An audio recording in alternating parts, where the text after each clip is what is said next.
Mahsyar ialah tempat yang menghimpunkan kesemua manusia yang pernah bernyawa di atas muka bumi Allah. Tuan-tuan, tak cukup gerun ke ayat tu?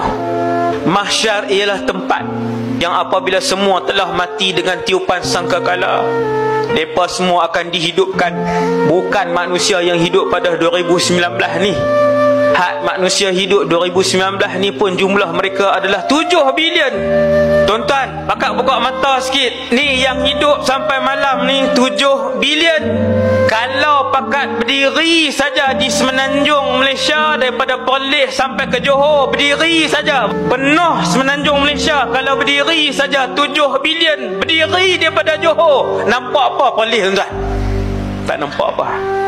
Tu baru 7 bilion. Awak manusia 7 bilion saja kah? Lebih.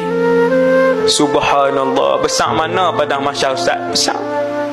Tuan-tuan yang dirahmati Allah, rupanya padang mahsyar ni bukan orang saja. Kita katalah orang 100 bilion. Luas yang amat. Tuan-tuan nak nampak ke mak ayah tuan-tuan? Hak 100 bilion tu nak selisih ke dengan adik tuan-tuan? Nak boleh selisih ke dengan jiran kita? Lebih parah daripada tu, yang di padang mahsyar ini bukan saja manusia. Bila Allah sebut dalam Quran, wa idzal wuhushu husyirat, binatang pun Tuhan periduk balik, bagi nyawa balik. Semua binatang berdiri, dikumpulkan di padang mahsyar. 100 bilion orang daripada zaman Nabi Adam sampai orang yang last sekali beranak sebab mak dia tengok hari kiamat. Beranak anak tadi, last sekali dia yang beranak. 100 bilion tu, kalau kita duduk tengah-tengah tu, diri saja pun mati. Diri saja. Oh, betapa ramai makhluk di mahsyar. Di mana kedudukan kita? Kita duduk tang mana, tuan? Orang 100 bilion, binatang tak ada angka.